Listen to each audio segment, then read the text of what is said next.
Good morning, everyone. যোৱাকালি আমি question number 1 or sub number 1 and sub number 2 to কৰিছো sub number 3 পৰা sub number 8 লৈকে চোৱা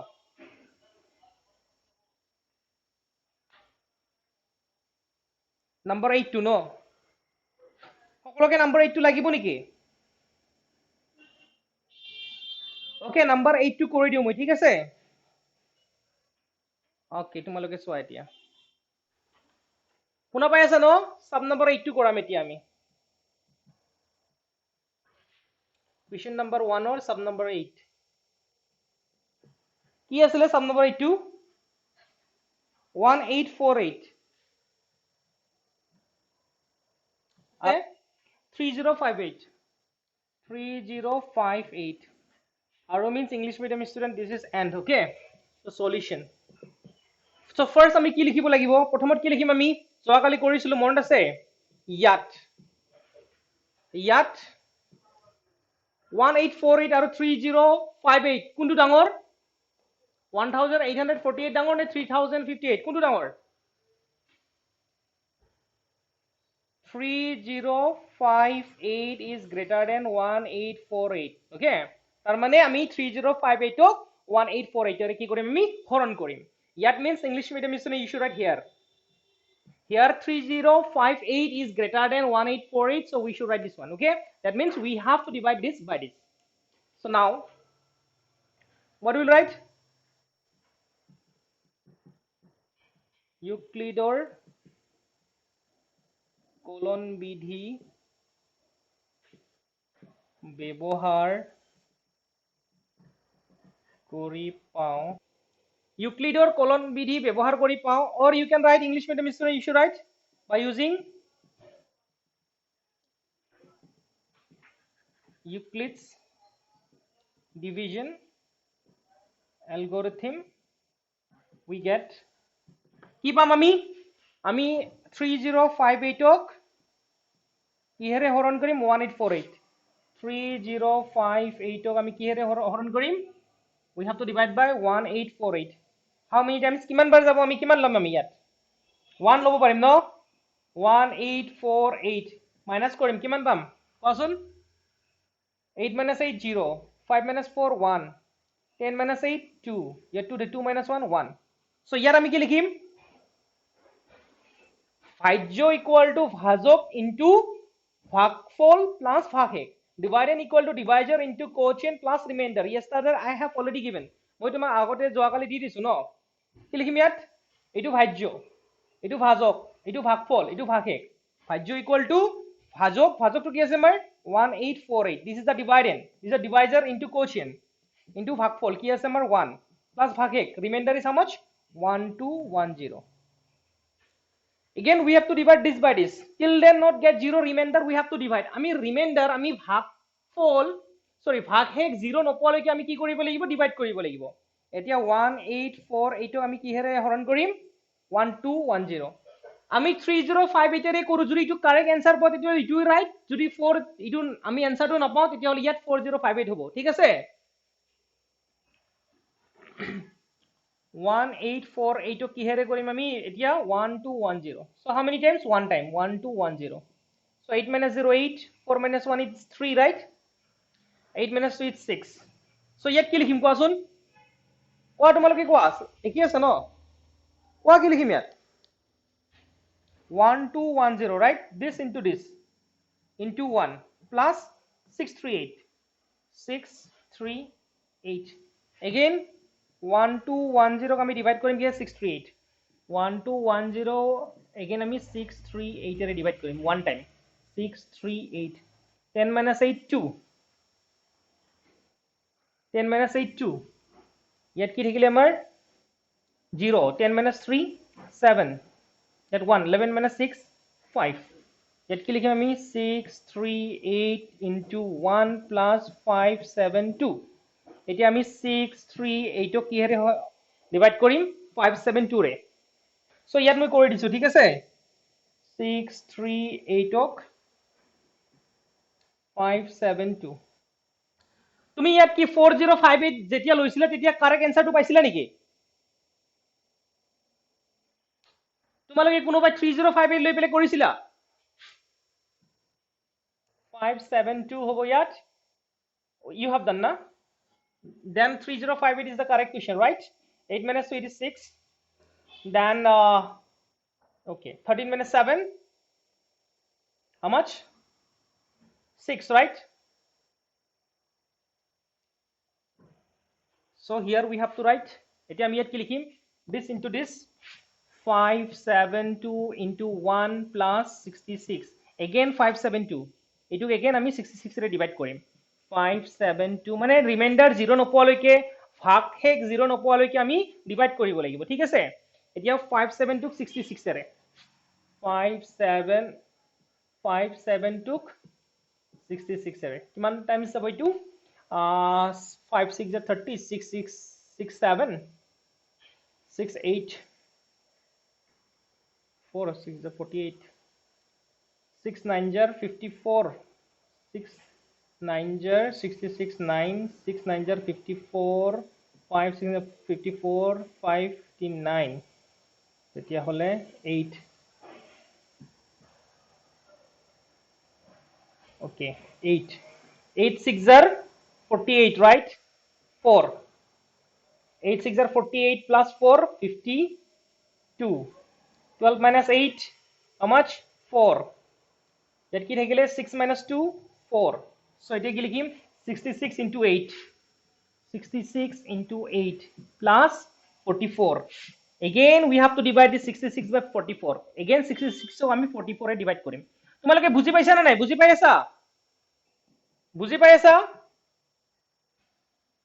এতিয়া আমি 66 ক 44 এৰে কৰিম এইখিনিত কৰি দিছো ঠিক আছে তোমালোকে একফালে লিখিবা 66 ক কিহেৰে কৰিম আমি 44 এৰে কৰিম 44 1 jar 44 হ'ব তোমাৰ 6 minus 4 2 6 minus 4 2 ইয়াত কি লিখিম আমি 66 equal to 44 into 1 44 into 1 plus 22 এতিয়া 44 ক again কিহেৰে কৰিম 22 ৰে 44 ক again আমি কিহেৰে কৰিম 22 22 2 jar 44 0 পালো আমি সো ইয়াত কি লিখিম আমি 22 into 2 plus 0 বুজি পাইছা সকলে বুজি পাইছা ইয়াত 0 পাইছো এতিয়া আমি স্টপ কৰিব লাগিব here we got 0 so now we have to stop here so এতিয়া আমি কি পালো therefore where I will write here okay এটাকে 1848 এইখিনি তোমালোকে ৰাফত লিখিবা এইখিনি ৰাফত লিখিবা ঠিক আছে 1848 আৰু 3058 ৰ গোখাও হল কিমান পালো আমি ইয়াৰ লাস্ট ডিভাইজাৰটো কিমান আছে লাস্টৰ ভাজকটো কিমান আছিল আমাৰ 22 so hol 22 yeah an English medium student you should write therefore the HCF of 1848 and 3058 is 22 এটা question number 2 to so কি কৈছে মই question number 2 to explain কৰি আছো ঠিক আছে first let me explain in Assamese medium students then I will come to the English medium students so দেখুৱা যে যিকোনো যোগাত্মক অযুগ্ম অখণ্ড সংখ্যায় 6q plus 1 বা 6q plus 3 বা 6q plus 5 আৰহি যত q এটা কোনোবা অখণ্ড সংখ্যা now English medium students show that any positive odd integer is of the form 6q plus 1 or 6q plus 3 or 6q plus 5 where q is some integer so yet ami ki korim so here solution question number 2 will do what Assamese medium to prothamat koa thora hol ki likhim thora hol a jikono eta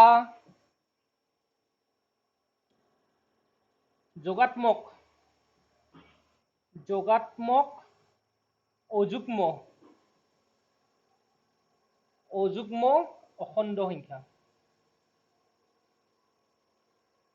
অখণ্ড সংখ্যা English medium student you should write let a be any positive odd integer okay now what we will write Euclidor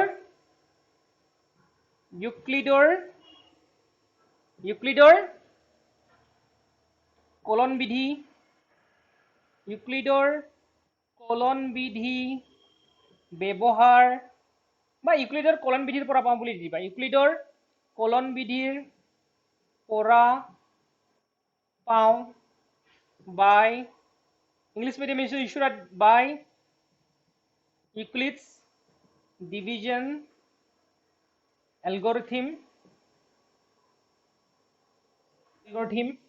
we get what we will get keep আমি a equal to bq plus r যত কি হ'ব তোমাৰ যত r হ'ব greater than equal to 0 and less than b তাৰ মানে r ৰ ভ্যালুটো সদায় 0 ৰ পৰা ষ্টাৰ্ট হ'ব আৰু b কে সৰু হ'ব where the value of r will be what greater than equal to 0 and less than b okay now here এতিয়া সোয়া কি লিখিম আমি here ইয়ালৈকে বুজি পাইছা ইয়াত চইবা এতিয়া কোৱেশ্চনটো কি দি আছে আমাৰ 6q plus 1 6q plus 3 6q plus 5 আৰহিৰ হ'ব লাগিব ন so here 6q means what the b here b will be given what b will be given 6 yet b equal to কি দিয়া আছে 6 দিয়া আছে বুজি পাইছা যদি b 6 দিয়া থাকে তেতিয়া r কি হ'ব আমাৰ সদায় মই কিছু r কি হ'ব কোৱাচোন r সদায় 0 ৰ পৰা ষ্টাৰ্ট হ'ব 0 1 2 3 4 5 বুজি পাইছা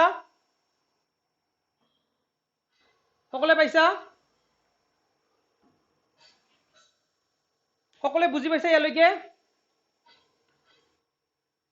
ওকে এতিয়া যদি আমি প্ৰত্যেকটো বি সকলো বাৰতে 6 হ'ব ঠিক আছে যদি আমাৰ প্ৰথমত r কি যদি r ইকুৱেল টু 0 যদি r ইকুৱেল টু 0 হয় তেতিয়া হলে কি হ'ব আমাৰ a ইকুৱেল টু কি হ'ব b তো 6 হ'ব ন ওটাই 6 হ'ব 6q প্লাস r 0 হ'ব ন তেতিয়া হলে 6q প্লাস 0 কি হল আমাৰ 6q হল বুজি পাইছা আৰু যদি r equal to আমাৰ কিমান হয় 1 হয় তেতিয়া হলে a কি হ'ব 6q plus 1 যদি r equal to 2 হয় then a equal to কি হ'ব 6q plus 2 আৰু যদি r equal to 3 হয় then a equal to কি হ'ব 6q plus 3 আৰু যদি দেখা পাই আছা r equal to 4 হয় তেতিয়া হলে a equal to কি হ'ব 6q plus 4 বুজি পাই আছা নাই পাই আছা যদি দেখা পাই আছা ন r equal to 5 হয় then a কি হ'ব কোৱাচোন if this যদি means english medium student here তোমালোকে ইয়াত লিখিবা দে ইয়াত যদি english medium student you should write when okay for all time when you will write okay english medium students understood english medium students understood you should write when okay instead of যদি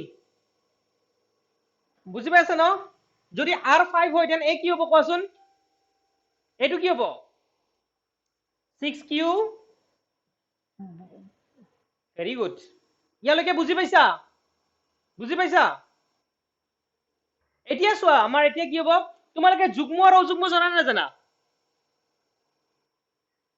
যুগ্ম মানে কি জীৱৰ সংখ্যা 2 ৰে বিভাজ্য হেইবোৰক কি বুলি কোৱা হয় যুগ্ম সংখ্যা বুলি কোৱা হয় আৰু জীৱৰ সংখ্যা 2 ৰে বিভাজ্য নহয় হেইবোৰক কি কোৱা হয় অযুগ্ম সংখ্যা odd number means what the number which are not divisible by 2 are called odd number and even the number which are divisible by 2 you already got it right so here 6q is even or odd so 6q আমি 2 ৰে বিভাজ্য হয় না নাই 2 ৰে আমি হৰণ কৰিব পাৰো না নোৱাৰো 6q পাৰো ন পাৰো না নোৱাৰো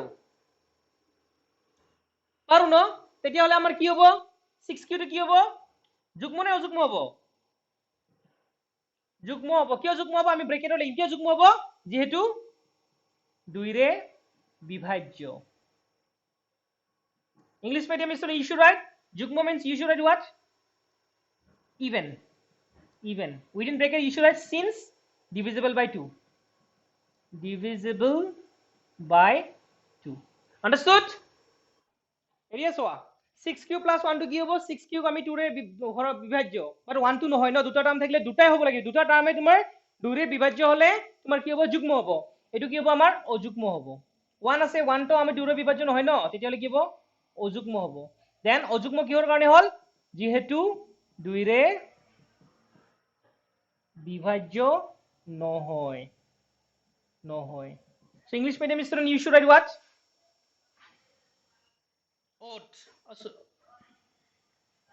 odd. Why odd? Since not divisible by 2. Understood? সকলে বুজি পাইছা? আসামিজ মিডিয়ামৰ খিনি বুজি পাইছা? Okay, এতিয়া চোৱা তোমাৰ 6 কিউব প্লাস 2 টো ইভেন না অড হ'ব কোৱাচোন? যুগ্ম নে অযুগ্ম হ'ব? 6 কিউব প্লাস 2 6 কিউব প্লাস 2 টো যুগ্ম নে অযুগ্ম হ'ব? কিয় যুগ্ম হল কোৱাচোন? কিয় যুগ্ম?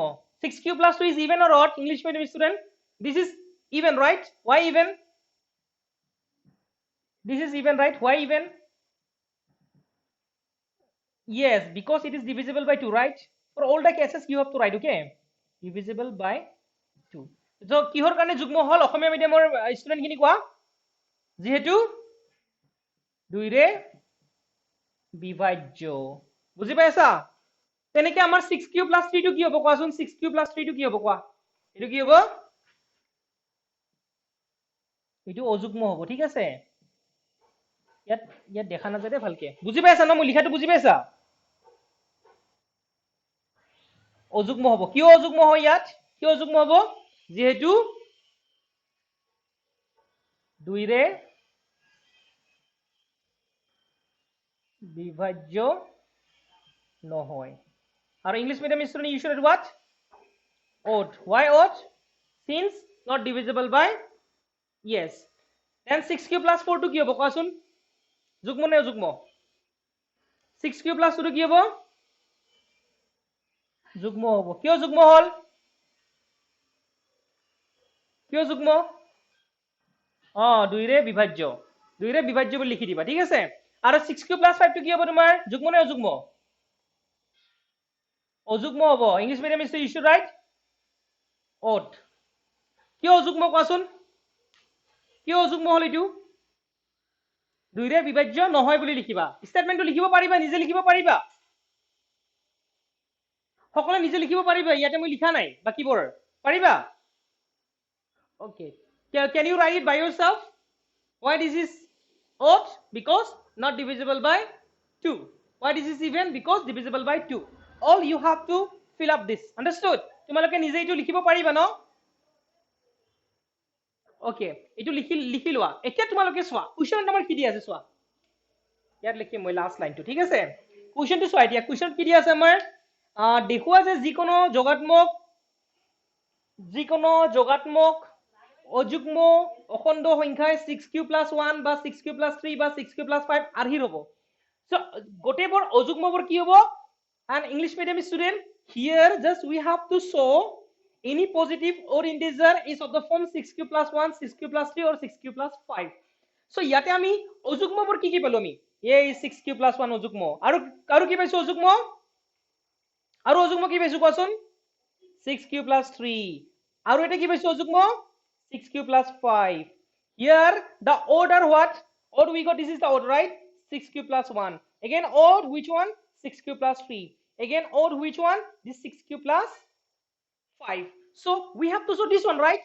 6 cube plus 1, 6 cube plus 3, 6 cube plus 5 are odd. So ইয়াত আমি ইটো প্ৰমাণ কৰিব লাগিব কি 6 cube plus 1, 6 cube plus 3, 6 cube plus 5 কি হল আমাৰ? কি হ'ব তোমাৰ?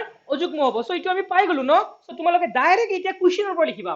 কুৱেশ্যনত যি দিয়া আছে ইটো লিখিবা। দিয়াৰ ফৰ এটিকে এতিয়া কি লিখিম আমি? যিকোনো তোমালোকে কুৱেশ্যনটো আছে তোমালোকৰ লগত ন?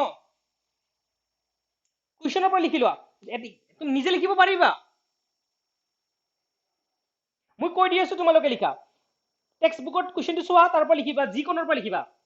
এতেকে যিকোনো যোগাত্মক অযুগ্ম অখণ্ড সংখ্যায় 6 কিউব প্লাস 1 বা 6 কিউব প্লাস 3 বা 6 কিউব প্লাস 5 আৰ্হিৰ যত কিউ এটা যিকোনো অখণ্ড সংখ্যা। সেম টু সেম ইটো লিখি লবা ইয়াত আনসার, ঠিক আছে?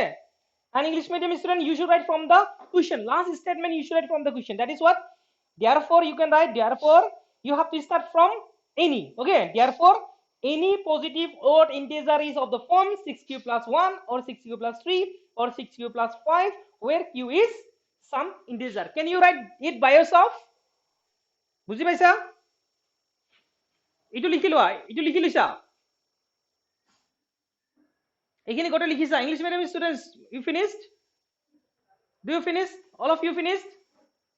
এইটো বহুত ইম্পৰ্টেণ্ট হয় এইটো যদি বুজি পোৱা তেতিয়াহ'লে কুৱেশ্যন নম্বৰ 4 আৰু 5 টো বুজি পাবা ওকে নিজে লিখি ল'বা আৰু যদি নোৱাৰা তেতিয়াহ'লে মোক ক'বা মই তোমালোকক কৈ দিম ঠিক আছে সো আজি আমি কুৱেশ্যন নম্বৰ 1.1 ৰ কোনটো কৰিলো আজি আমি 1. এক্সাৰসাইজ 1.1 অনুশীলনী 1.1 ৰ question number 1 sub number 8 to korilu aru sub number 8 we have done and question number 2 also we have done aru question number 2 to ami korilu tumaloke nishchoy buji paisa no buji so aji ami yate class to hek koram thik ase oha kali ami moi oha kali tumalokor ei 1.1 to complete koribole try korim buji paisa 1.1 to complete koribole moi oha kali try korim thik ase okay then thank you very much for today আৰু এইটো তোমালোকে নিজে এবাৰ কৰি চাবা ঠিক আছে নিজে এবাৰ কৰি চাবা এইটো নিজে কৰি চাবা thank you very much for today see you tomorrow at the same time 9